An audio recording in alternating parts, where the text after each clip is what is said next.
something we all need. Gotta have it now if you wanna succeed. Striving, surviving, that's no doubt. Sticking together, we gon' find a way out.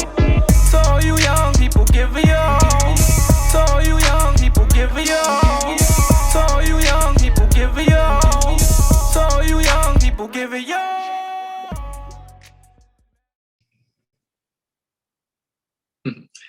Good afternoon, the BAC community. Thank you as always for staying involved, for staying engaged. We are officially kicking off season 3. Thank you guys for being patient with us during our hiatus. You know, we typically take off from the end of April until the beginning of August. So today officially kicks off season 3 of the BAC community. And I have so many positive, dope people that's coming on the platform this season, starting with our first guest of season 3, who is the Councilman himself, Mr. Sergio Adams. So, sir, I'm gonna call you Sergio. Serge is cool. Okay, so I'm probably gonna be mixing it up a little bit, but I really wanted to say thank you first and foremost for extending your time to me. And I look forward to diving into your story. Absolutely. I'm glad to be here. Thank you for the great introduction. And, you know, it's been a wonderful, wonderful opportunity to have got in contact with you and been speaking to you about making this happen. So super glad we were able to make this happen. And I'm even more excited that I got to kick off season 3. And, you know, I'm ready to get this interview going, and everyone who watches it at home, you know, this is a great outlet for what's going on in the city of Albany, and I love what you're doing, Ty. You're literally highlighting all the great positive things that everyday people are doing here in the city of Albany in our neighborhood. So, you know, shout out to you, and shout out to the BAC community. Oh, thank you very much, man. Without further ado, because I don't even know how to follow up. I'm supposed to be bigging you up, but I appreciate the flowers. Listen, man, I'm going to get to it. I'm going to hit you with your first official question. I know who you are. Some of the people who are watching this may know who you are, but I'm sure there's a lot of people who might not know who you are. So, Councilman Sergio Adams, here's your chance to tell the BAC community more about you. What kind of work do you do? All right. Well, you know, to start, you know, recently I just got elected to the Common Council back in January of this year. The ward that I represent is the Delaware Avenue 7th Ward. So it not just covers the Delaware Avenue area, but I have parts of the Morton Avenue area, as well as New Scotland, Holland, and 2nd Avenue crossing over to Whitehall Road. So we have a great ward. It's very diverse. So I'm excited and proud to be representing the 7th Ward here in Albany. But more to that, you know, what about me that got me here is just the love for Albany. That's really what started it, and just appreciating and seeing the potential that Albany has. And one of the things that, you know, ever since I got out of college and during college was really trying to focus and get a better understanding as to the needs of Albany. I wasn't born here in the city of Albany. I was born and raised in Harlem down in New York City, and moved up to the capital region when I was a teenager, attended Troy High, graduated from Lansingburg in Troy. I played football, and, you know, most of my time growing up, I spent it really doing community stuff. I was very involved with the church over in Troy. So, you know, a couple times a week, Bible study, you know, other programs that happen at church. And that kind of was I would say, you know, a stepping stone for me getting into the community and learning about the area. And, you know, since then, you know, my biggest thing has been, you know, advocating and just trying to spread awareness as to some of the important issues that do go on in the city of Albany. And more so, it's about the future of Albany. That's what I'm thinking about in terms of when I get involved into organizations, I'm joining different things. my mindset is thinking about the future of Albany and what that can look like. And, you know, for years now, I've been working in community service, community health, working with homeless services here in the city of Albany. I've done that working with the populations of individuals with mental health, substance abuse, chronic homelessness, and also most recently individuals who are coming home from jail. And so working with those different populations over the years, you know, it gave me the confidence and just a better understanding of, you know, again, the needs and what's going on in the city of Albany. Again, you know, growing up from the city and being in upstate, it's, you know, two parallels, really. But, you know, one of the things that it has in common is that the people who live there, who have grew up in these communities, all love their communities and all want the best for their communities. And that's, you know, across the board. So my work started to eventually get to the point where I was doing, I was working with like United Tenants and some housing organizations early on back in maybe like 2013, 2014. And again, I was working on something with the Albany Housing Authority, trying to address some of their housing concerns with the conditions that a lot of the public housing buildings are in. And from there, you know, I think between networking and just following my passion, you know, eventually, you know, politics came into the, you know, it came up, and it wasn't something that was intentional.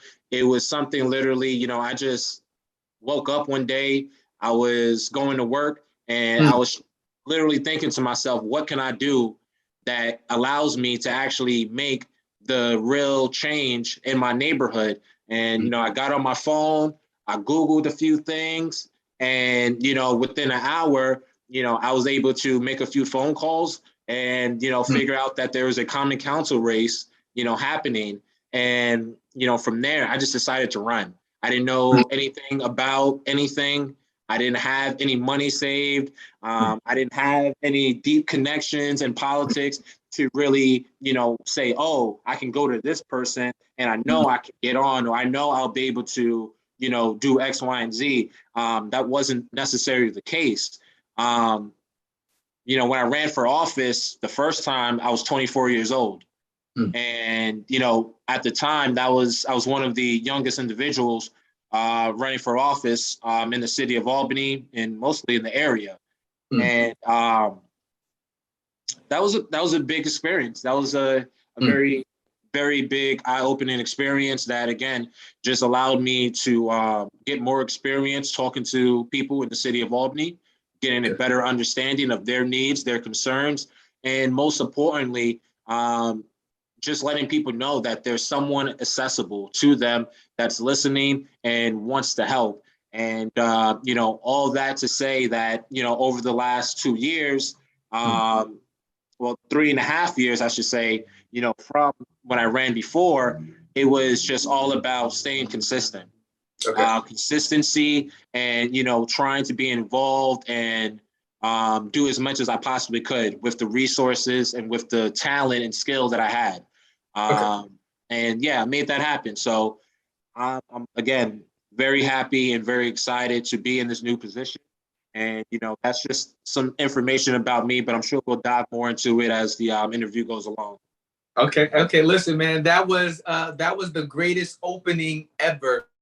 And I can already tell you stole my thunder on some of the questions already, but that just saves more time to go ahead and dive into other things. Absolutely.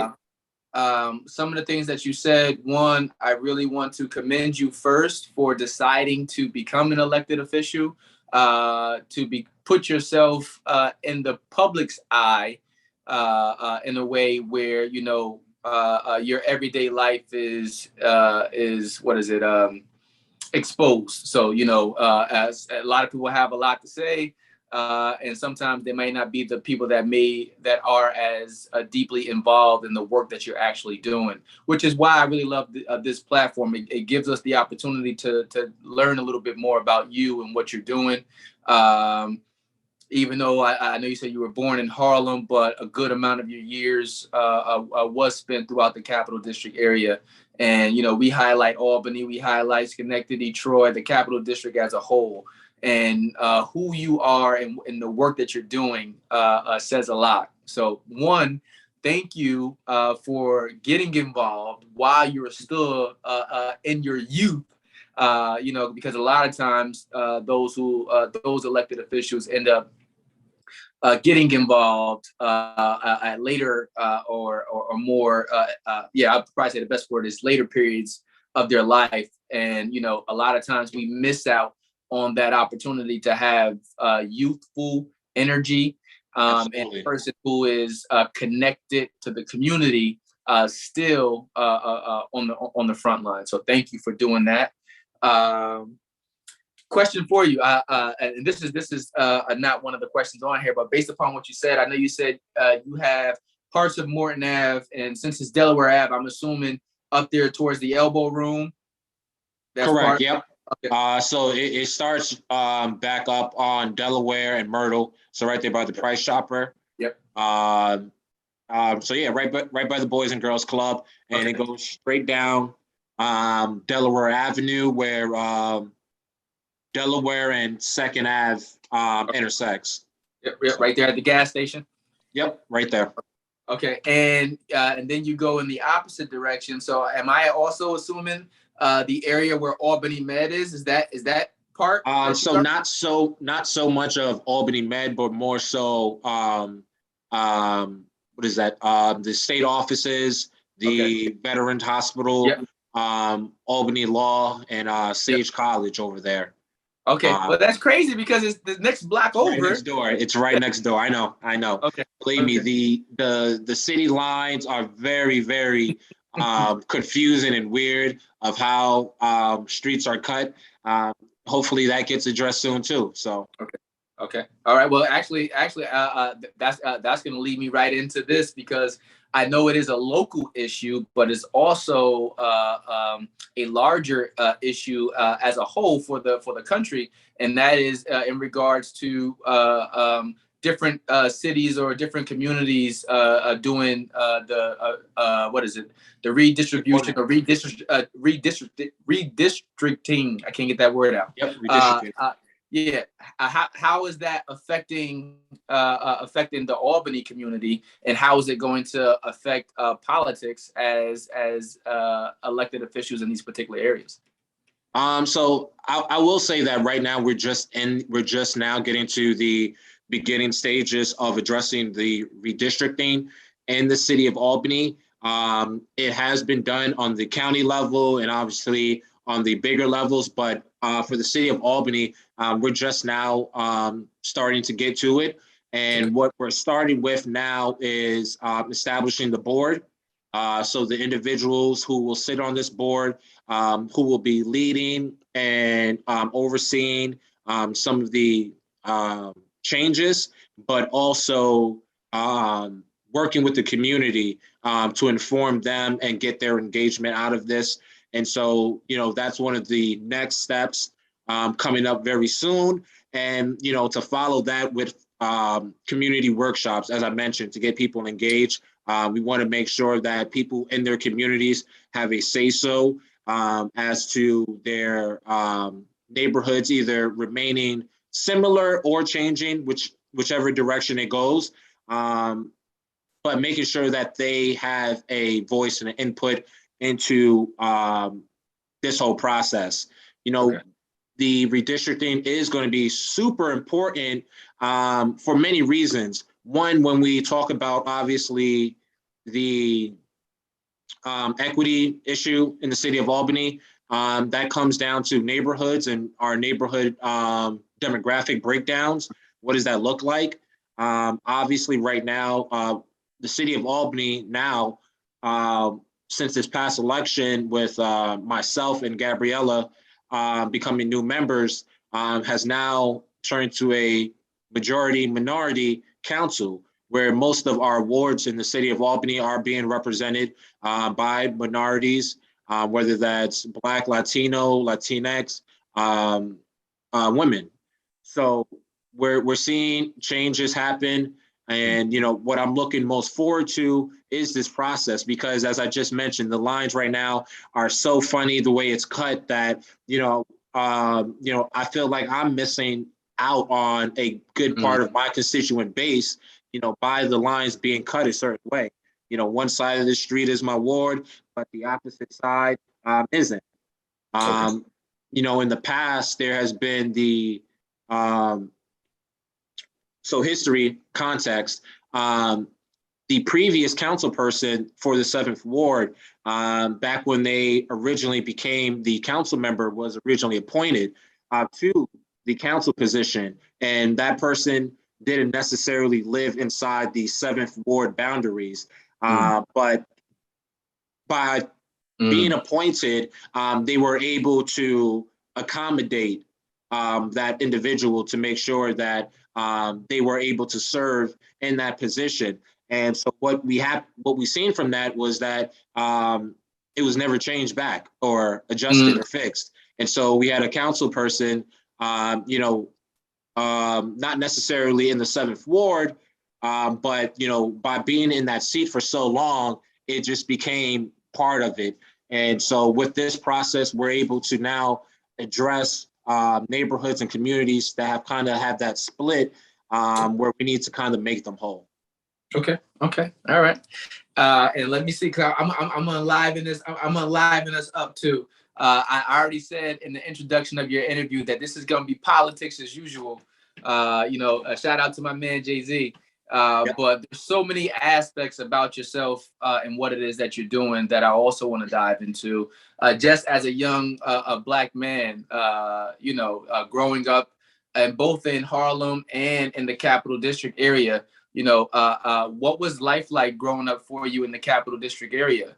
That's the first question. What was life like growing up in the Capital District area for you? That's a good question. I would say it was very different for me for multiple reasons. One of the reason that my family relocated up here was due to a fire that we had in the city. So we lived in an apartment building. We had a fire in the apartment. Our apartment burned down. We almost lost our lives, but thankfully we made it out. And at that time, we relocated up to the Capital Region. My sister, she was in college. And to be honest, at that point, this was like, 07, 08. So, things in the economy were changing and the city was getting, really expensive. And, family figured it was more convenient and easier to move upstate and do that. So for me, moving up to the Capital Region, moving up to Troy was eye-opening. I didn't go to school, like elementary, middle school, beginning of high school. I never went to school with white people. Okay. Like we had white teachers, but there was never no white students in our school. So coming up here, that was a culture shock, especially the amount.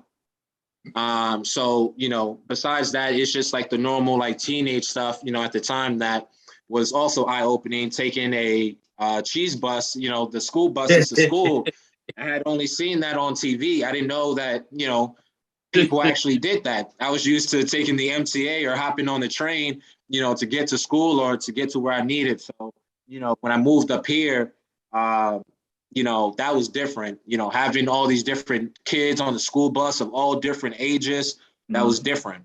Again, coming up here, what I did like and, what stood out to me was, sports and stuff was really big up here. Yeah.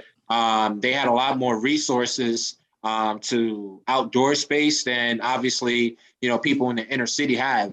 And so I remember, growing up, just wanting to play football and, none of the schools in New York City really had it. And even when I did, I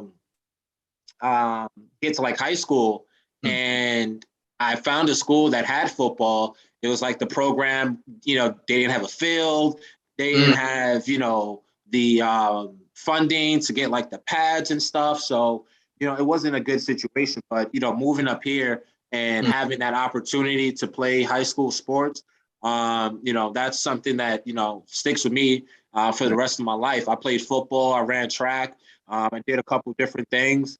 We won some championship games. We went, you know, pretty far back then.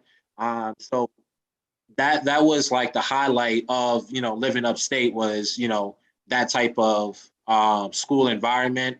You know, I would also say like the difference was just the community setup. So like when I lived in Troy, we moved up, we had no money, poor, broke, no job, no clothes, no sneakers, no nothing, starting fresh. You know, so for a while, you know, our family lived in a shelter, stayed at the hotels, being put up by, you know, what is that? I want to say Blue Cross, the Red Cross, excuse me, Red Cross. And, you know, until we were able to find housing, and it took a while, it took almost a year. So, you know, moving up into a new area, you know, again, being in high school and not having nothing. Oh, you know, no. It was different. And, you know, for me at that time, you know, I looked around my surroundings, and one of the things was just like, you know, the people and the kids that went to school around, like my thing was taking advantage of your education. Okay. Taking advantage of it. You know, I felt like, you know, me coming into the situation, it was like when I came into school, I was ahead. They were behind. And it was just like, nah, like for me, it was like no falling back. It was just like, I see what I'm around. I see the environment that I'm in. This is not for me. So I need to do what I need to do, take care of business in school, and, you know, get myself in a position to, you know, be better. And, you know, I took school very seriously back then. And, you know, gratefully, you know, I had my sister to motivate me and inspire me to get out of that situation. So, yeah, it was very different moving up in the capital region.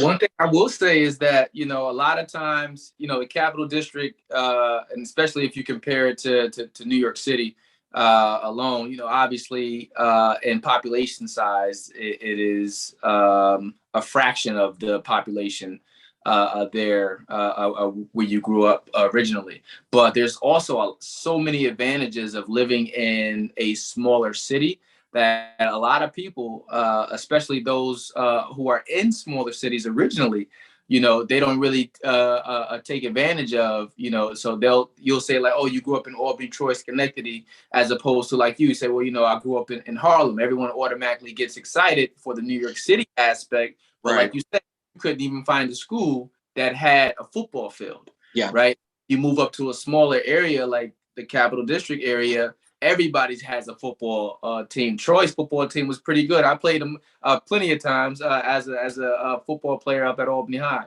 So, you know, but and then I can also imagine as your family transitioned after the fire and then being with the Red Cross, how cruel young adults could be. And it doesn't take us, I mean, it takes us until we get older to really understand those types of effects, because as kids, we're not processing what's really happening to that family. We're just saying like, oh, what this person doesn't have, or, oh, you don't got this. And it is like, it's not until you get older that you realize there's some families that live without electricity. You know, there's some families that live without food.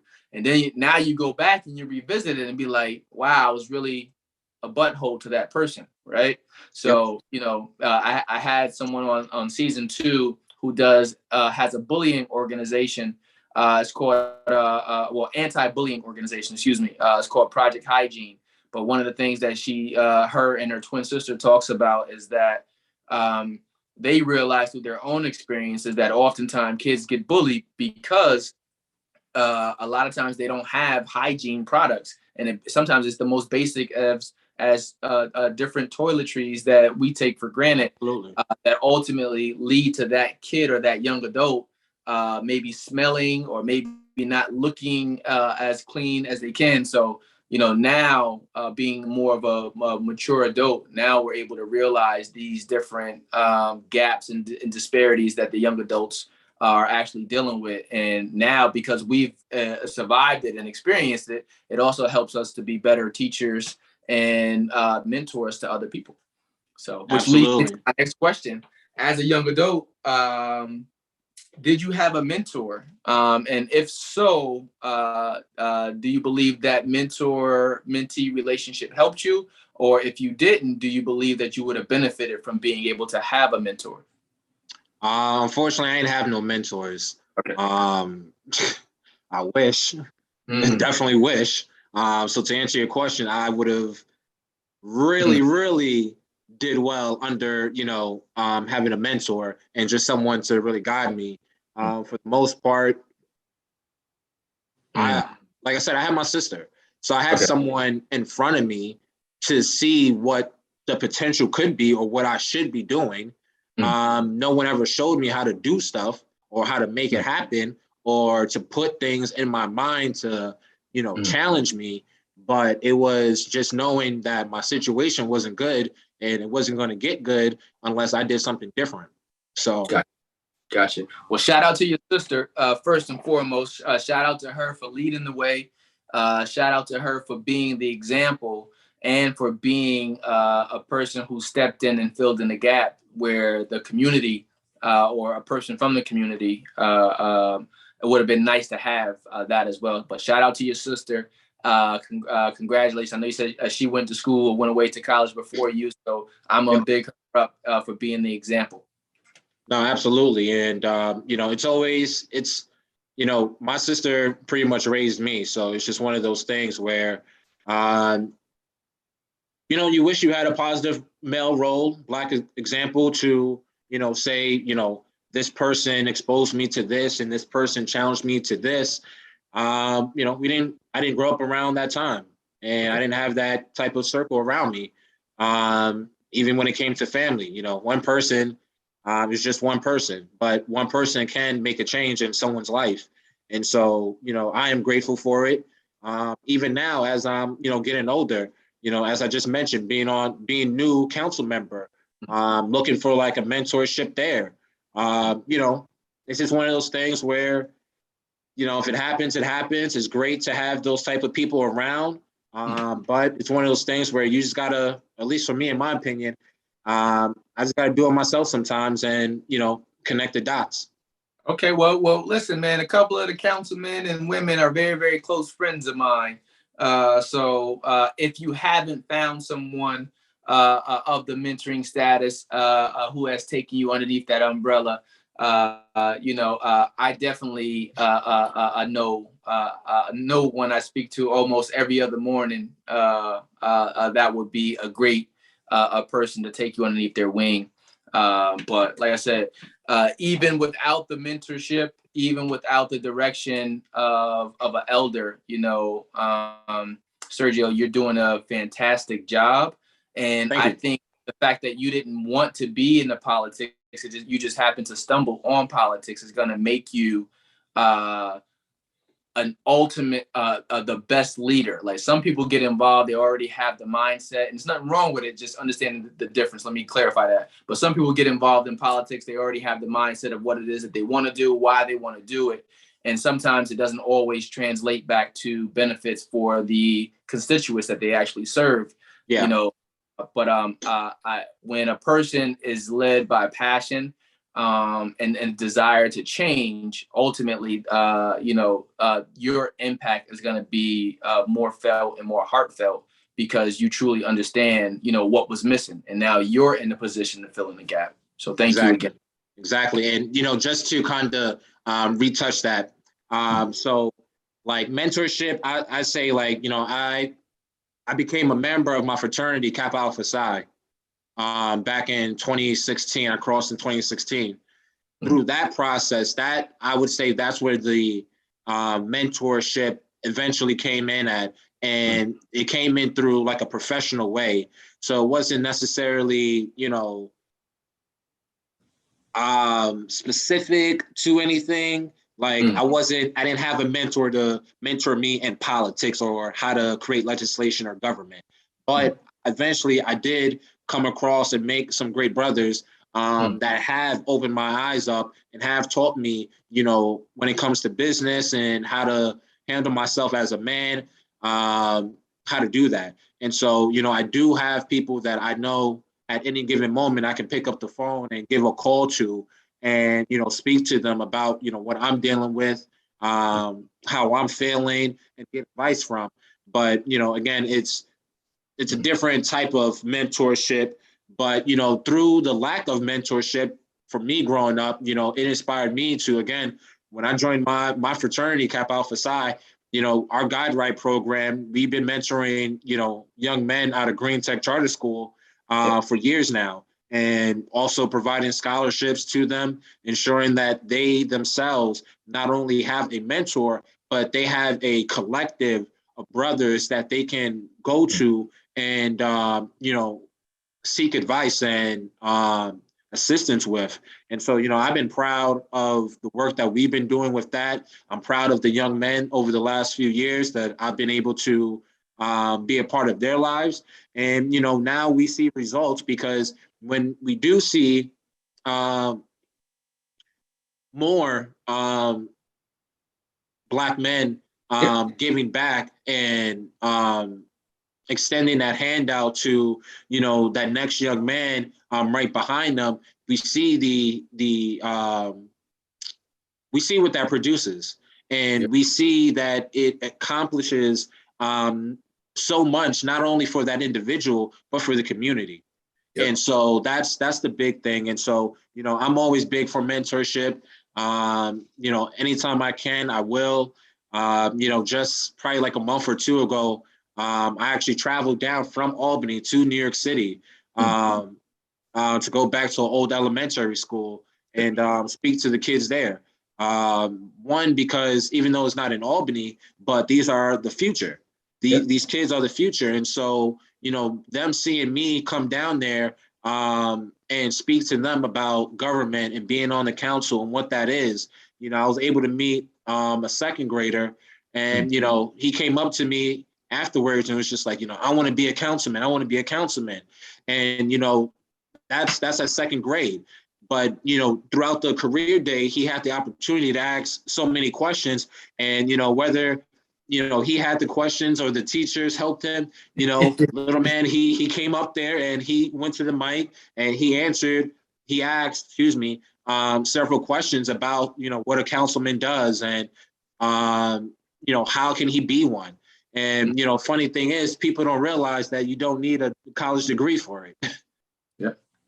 So, not to send the wrong message, but, a college degree is always not needed. So, I enjoy spending my time and giving back to the community, giving back to the youth, but just making sure that they see someone that looks like them in these positions. That's what's important to me. I love it. One, you made me think of a saying that I've been saying for years. I actually have it up on my website too. It says, you learn more from the successes and failures of others. So, the people who you can see on a regular basis, you can see what they're doing. You can see your neighbor getting up to go to work every day, who might be an attorney, who might be a garbage man, who might be a teacher. But the more we see it, the more it opens up the opportunities for us to explore. So that second grader who might not have been exposed to a councilman up front can now say, though there's a lot of time in between now and that person's development, but, through constant interaction, now they can say, I have something that, I want to aspire towards. And that's how it changes. That's how it happens. It's just, one person has the ability, like you said earlier, to make an impact. And I think as long as we keep trying to focus on those things, we will make impacts gradually over time, the way how it's supposed to be. No, definitely agree with that for sure. Yep. And then shout out to you and your brothers at Kappa Alpha Psi. You know, I was talking some trash to you offline, you know, because I'm an alpha, but I got tons of love for you guys as a chapter. I love what your graduate chapter is actually doing up there. You guys are active and consistently in the community, whether it's community cleanups. Absolutely. I'm always seeing you guys in the IOTA chapter up there. The men of IOTA up there getting involved. So I really want to actually give you guys a shout out on that one too. So I can't talk any trash about it because you're doing the work. So shout absolutely. out and shout out for your participation in the Alpha Phi Alpha solstice event that just went on too, and being one of the models on top of everything else. So no, yeah, I appreciate that. And you know, when it comes to the you know, again, like our fraternity stuff, it's like, you know, a lot of, as you know, even probably within your organization, you know, we get a lot of young people, you know, wanting to join and they just don't get the opportunity early on. So, you know, they do pursue their grad chapter. And, you know, my biggest thing when it comes to them is getting them, you know, really involved into the city of Albany, into the community. If this is where you're going to school at, this is where you're working, I need you to understand what the community is. Just don't live out here and just go to work, understand what the community is. And, you know, a lot of the issue that we have is a lot of the college kids, they just stay on campus. They live in this bubble world where they don't know what goes on in the city of Albany. So when I get the opportunity to work with different organizations, different students from the different universities, you know, I bring them over into the 7th Ward and they're like, whoa, like, this is Albany? This is nice over here. And I'm like, yeah, it's more than, you know, Quail and up. Like, there's so many other parts. There's so many great things happening in the city of Albany. And so, you know, my thing is just, again, spreading awareness, letting people know, like, there's stuff here. There's a reason for you to stay here. You know, if I can get you to build that connection to the city of Albany, I hope that, you know, it would, you know, get some of these people to want to continue to live and stay here. And, you know, that's what I do with my guys.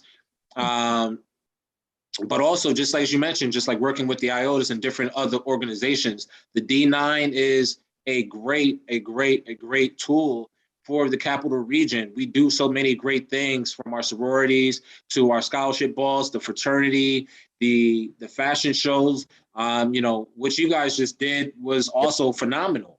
You know, it's bringing, you know, business and bringing community together. It shines a light on both. And so, you know, I had originally got involved because my nephew, Preston, he was in the show, and, you know, I wanted to walk with him. They asked me, and so it's like, this is a no-brainer. Of course, I'm gonna welcome my nephew in the show.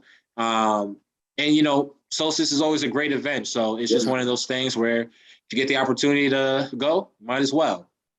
So yeah, you know, a lot of great things coming up. You know, want to do more than just community cleanups and voter registrations. You know, there's a lot more work that needs to be done. And again, we have the resources in our community. You know, right now for me, it's, you know, trying to figure out how to mobilize and pull everyone together to really make things happen. Okay. But it takes a person like you with boots on the ground to make it happen. I know I graduated Johnson C. Smith in 2005 down in Charlotte, and then I moved back home to Albany. And I remember meeting some of my older frat brothers when I came home and joined BPL, Beta Pi Lambda chapter. And it was just like, you know, I had to tell them, like, my first experience to Greek life was when I went away, when I moved down to Charlotte, North Carolina. And it was just like, I lived here in the Capital District all of those years, and I had never really made a connection or found the connections between Greek life. But like you said, the D9 is so powerful. The reach is so powerful. So, you know, one of my biggest complaints was that, you know, the people in the Capital District area need to see us more. They need us. It's a perfect opportunity for, Greek fraternities and sororities to capitalize on a community of people who can benefit from the resources. So I like what you're doing, like you said, with your younger brothers. You pull those individuals back to the community. I used to do that as well for Rho Sigma up there at Albany. And I said, well, no, I'm going to show you guys the other side of Albany. And still to this day, some of them will always say, Rel, I appreciate you showing me Albany, because I never would have seen Albany had it been for you to highlight that or to bring me off the campus. So no, absolutely. And even to that point, Rel, it's, not only getting the Black community to see us, but it's getting the community in general. Our white counterparts, they're organizations that don't even know, what our organizations do or represent. They think it's just like a collegiate Greek frat or Greek sorority, not knowing the community service and the social aspect to things and what we do and bring to the table. So again, whenever I get the opportunity, I'm trying to connect groups to let them know, this is what, Black fraternities and sororities, are doing in our communities. And it's, trying to get rid of that stereotype or, what people think, we may do, and show them what we're actually doing. Nice. And let me see, man, I got a couple more questions for you and I'm gonna let you go.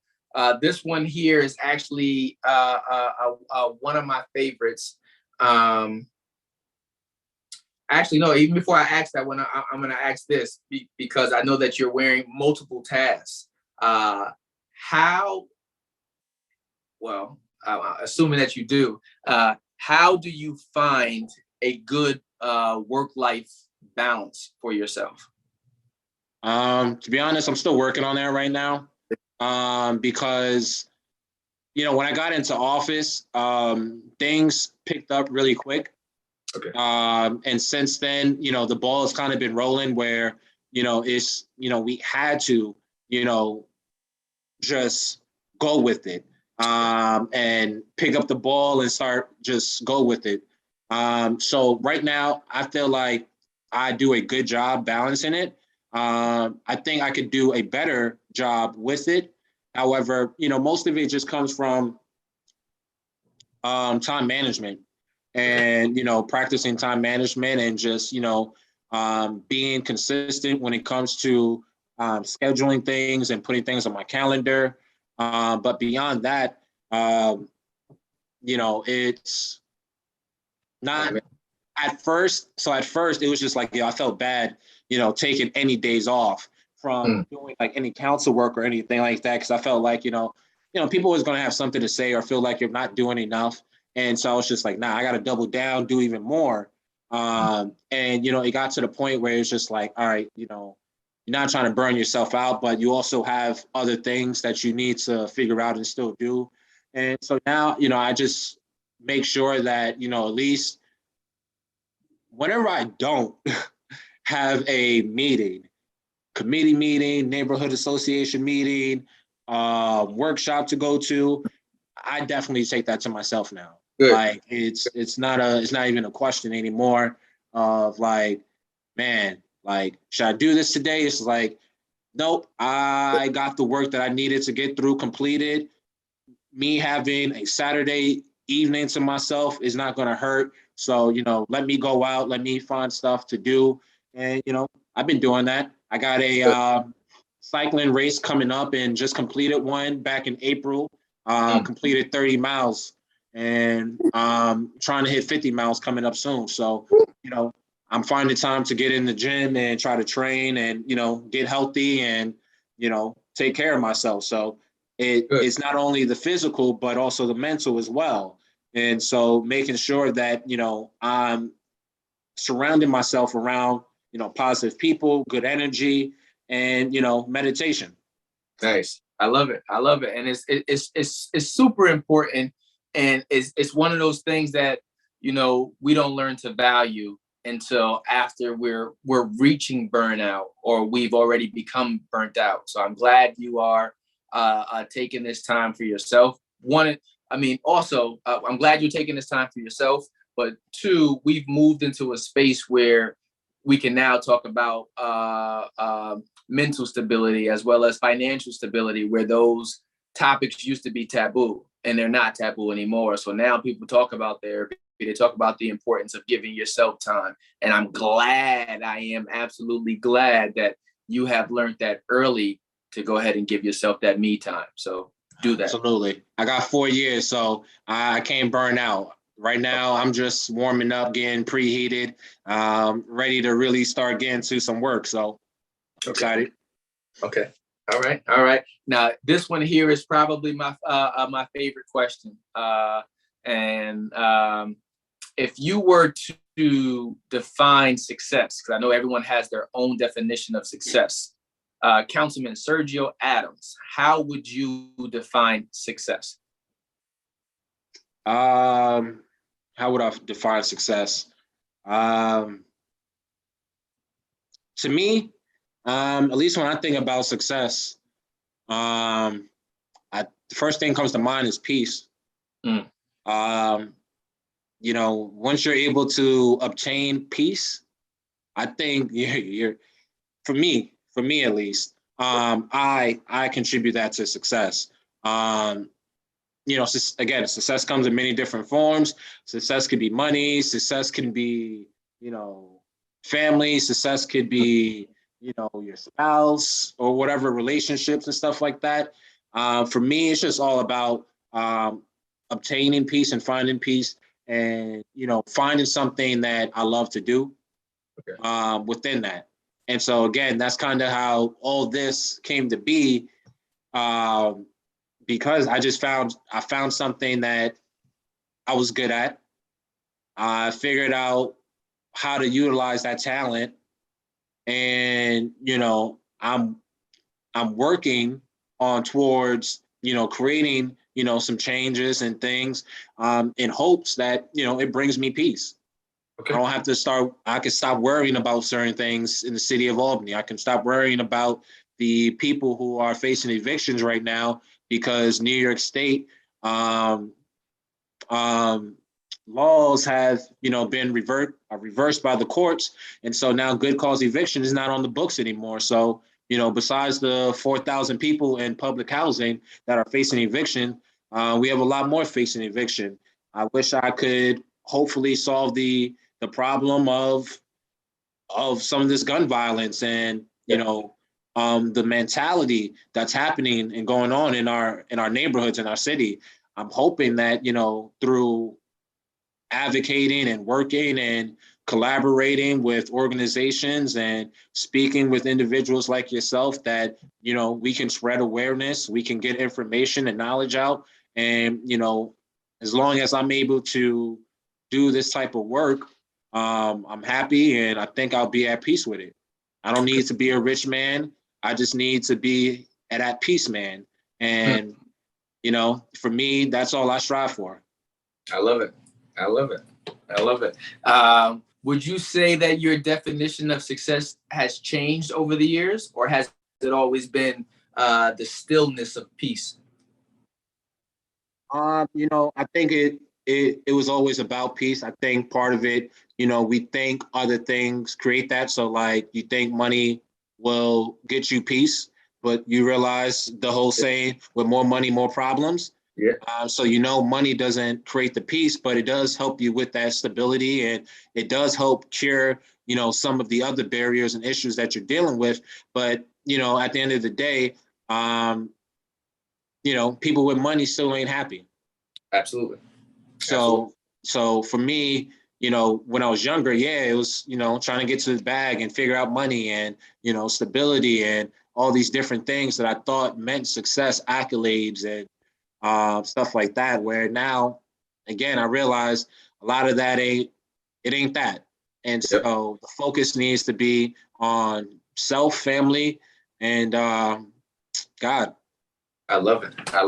Oh, and I'm glad you just wrapped that one back in there. It was one of the things that you said in your earlier statement, but the emphasis and the focus on God, the emphasis and the focus on religion, the emphasis and the focus on spirituality, right? You know, I am a deep man of faith, and anyone who knows me and knows me well understands that about me. So I didn't want to miss the opportunity to revisit that because I think it is one of the things that is missing in the world. You know what I mean? Finding that stillness, finding that peace in God. Yeah. You know, I think a lot of times we're being influenced and motivated by social media or people that we look at, and, you know, we're not really rooting ourselves in a sustainable force or source. And that for me, and it sounds like the same for you, which is God. So yeah. I am thankful for that. And I'm glad that as one of our elected officials, that is your foundation. And if you're of something, and in this particular case, we're talking about God, you know, it's bigger than yourself. It's not just my individual wants. It's not just my individual concerns. It's how can I be a servant? And I think putting more emphasis on servitude, or being a servant, is very important. So shout out to you. Thank you, because you know, if it was about that, man, I wouldn't be doing what I'm doing. You know what I mean? So, you know, I'm doing this because, you know, my heart, passion, God led me to this path. And, you know, wherever it takes me, it's, you know, wherever it takes me. But, you know, I do what I can. I love it. I love it. I got 2 more questions for you, Mr. Councilman. All right, cool. Make them good. Okay. All right. Let me see. What is your favorite place to visit in the Capital District, and why? Favorite place to visit in the Capital Region, and why? Very, very, very good question. And you've been all over. So you got yeah. You got Troy, you got Albany, you got your favorite place anywhere in the Capital District.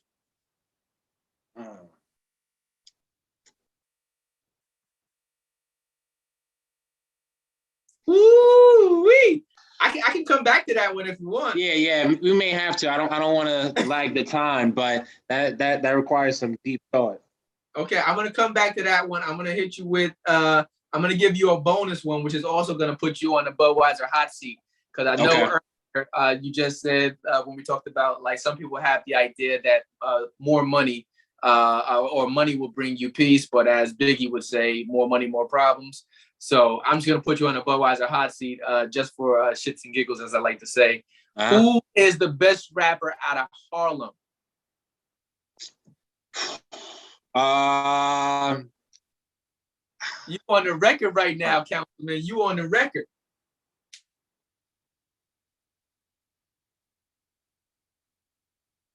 Big L, Cameron. Let's see, who we going with? Mace. It would like first choice. It would be Mace. Like that. I just grew up with Mace. Okay. His rhymes, everything about Mace, Harlem World. You know, back then he really put on for Harlem. I think he inspired a lot of people in Harlem to dress and do a lot of certain things. And, you know, musically, you know, he held it down for a very long time. If I was to say, like, my generation, like teenage growing up, I'm picking Joel's. Okay. Even though the Locks came through and squashed the entire Dipset crew. Absolutely. Listen, absolutely.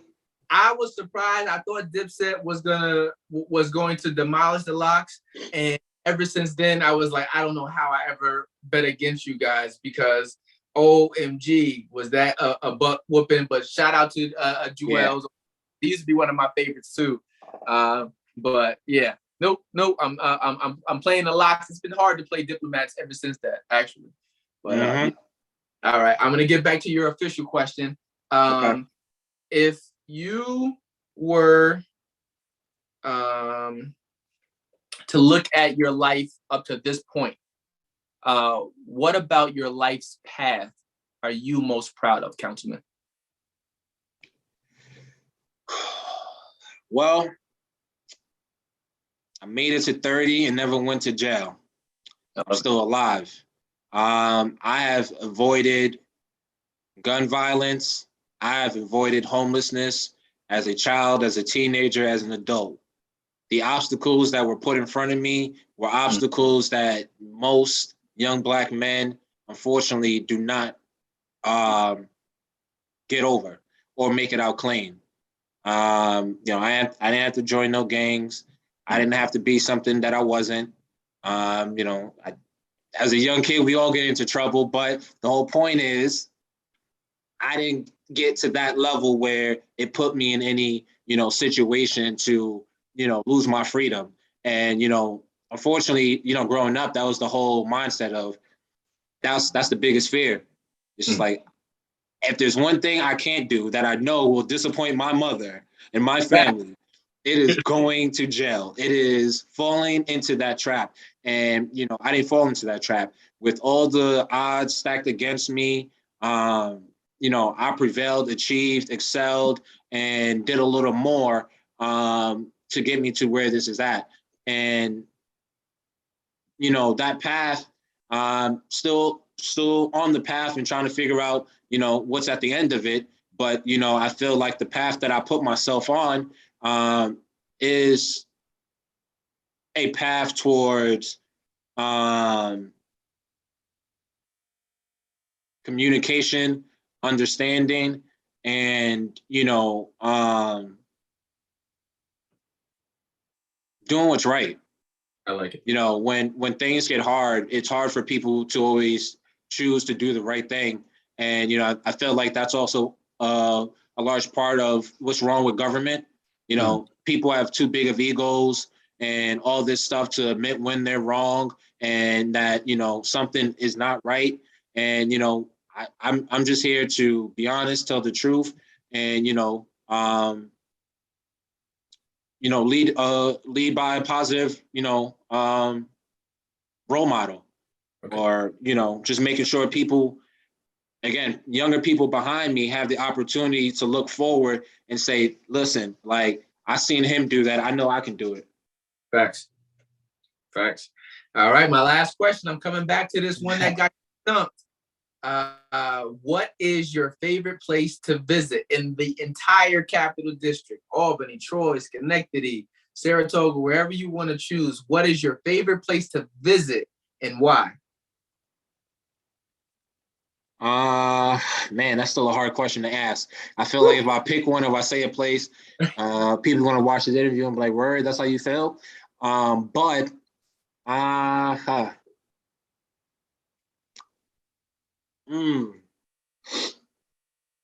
right, so I'll say Johnny's on Broadway. Okay. Why? Because I love the food. Yep. I feel like it's one of the only surviving, there's some new venues and stuff popping up and around, but, Johnny's been there for a very long time. I think Johnny's is a staple to the neighborhood, to the city of Albany. And, I think, for like Black businesses, like they do a good job. Like I appreciate going there. I appreciate the hospitality. And, Nice. Whenever I just want to, get away and have like a nice, good meal to myself and, have a drink or something, that's my go-to spot. I love it. Shout out to Johnny out on Broadway. And, my best friend, that's probably his favorite spot too. So whenever I come back to town, he's always like, yo, let's go to Johnny's for a little while. Exactly. Okay. So, all right. Well, people listen, haven't been there, you might want to try.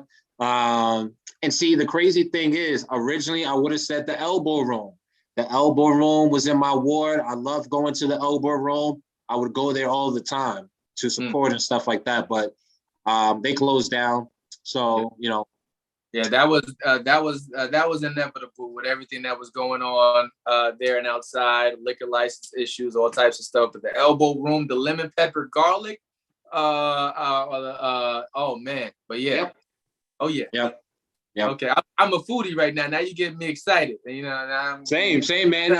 I mean, we follow each other on Instagram and stuff like that. You see, I'm mild. I like to eat. I eat out a lot, but you know, one of the things I was listening to one of your podcasts. Who was it with? You were speaking to someone about financial literacy. And so, one of the things I'm picking up is, again, being smarter with money. Again, not having mentors and not having people in front of me to show me how to do it. Trying to figure out how money works and how to save it. Which leads me to say, one of my good friends, James Mitchell, he's been working in Albany, in the city of Albany. He's a resident constituent of mine in the 7th Ward. He has his organization, Young Futures, that focuses on financial literacy. They've been doing this for like the last couple of years. They're working out of the African American Culture Center down on Madison and South Pearl. And this weekend, on August 6th, they're having a big fundraiser.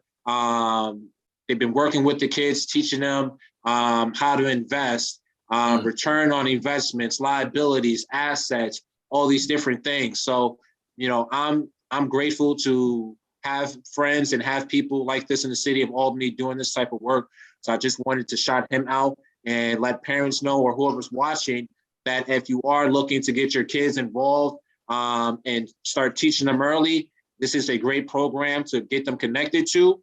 Also to that, just to drop some more resources out for people, but Capital District Care Group is a care management group for transitional teenagers coming from foster care into adult. So you're 17, 18, 19-year-olds who are transitioning from foster care, who need assistance, obviously, figuring out their path, their future. Capital District Care Group is a new organization working with that population of people. And if there's people who are interested or need to either get their kids connected, a family member, a friend, or someone connected, feel free to reach out. But you can also look them up, Capital District Care Group, excuse me, and get some more information about what they're doing. Also to mention, the Delaware Avenue Neighborhood Association, we do a farmer's market every Tuesday. That has been going on. Residents from all over it can come. They have access to fresh produce being brought in, as well as other resources, food, educational. We do it right there at the library on Delaware Avenue between 4 and 7 p.m. It's always a great time. And so just wanted to drop those few things there. Oh, also to mention, sorry, there's so much stuff to bring up. The city of Albany is working on recreational marijuana. With New York State legalizing it, the city is working towards figuring out what that looks like for the city of Albany. And, that is discussion that is just starting. We have created an advisory board or committee that will be looking into this. There's council members who are looking into reparations, if you can believe it, through the legalization of marijuana. So there's a lot of great things happening. I wish I could tell you more about all these things, but again, if people are interested, they can always reach out to me. I do have a website, and all my information and things are up there, but yeah. Okay, and they can also, what is it? Is it Sergio for council? Sergio Adams for council on Facebook and Instagram. But my website, I guess so, is also www.sergioforcouncil.com. So there's multiple ways to get in contact with me. I'm accessible. As soon as you write me, DM me, I respond. So, I try to make sure that whenever, constituents call that I pick up the first time, and make sure to follow up with them. So if anyone has any questions, concerns, they're more than welcome to reach out. Okay. All right. Well, listen, Councilman, I can't thank you enough for extending your time and your energy to us here on the BAC community. Man, I wish you continued success. I wish you continued youthfulness on this process, because there's a lot of vicissitudes or ups and downs in this in the politics game or the politics world that you're in. But man, I wish you continued success, rooted and strengthened by the peace that God's gonna give you, Sergio. Safe travel to you on your next destination. I know you're moving around a little bit right now, but I really just wanted to say thank you for extending your time to me on the BAC community, bro. Thanks for opening up season 3 the way how it's supposed to be. Yes. Can't wait to get your story out to the people. No, thank you. Thank you again for inviting me. Thank you for giving me the opportunity to speak about myself and what's been going on. But most importantly, as I mentioned earlier when we opened, thank you for doing what you're doing, because if you weren't doing what you were doing, the people and the community, they wouldn't even know about all these people doing what they're doing. So, put a spotlight on the person putting the spotlight on me. So thank you again. Always give you your flowers while you're here. And so, hopefully, season 3 kicks off great. Again, love the conversations in the podcast that you've been doing. Definitely going to be sharing this and making sure people tune in. So thank you so much. All right, man. Well, thank you again. And until next time, I wish you success, man. Safe travels to you. I'll play catch up with you later. Always next time. Thank you. Thank you. Keep climbing up the ladder. A Black Lives Matter. It matter. So all you young people, give me all. So all you young people, give me all. So all you young people, give me all. So all you young people, give me all. Matter, matter. A Black Lives Matter. They matter, they matter. A Black Lives Matter.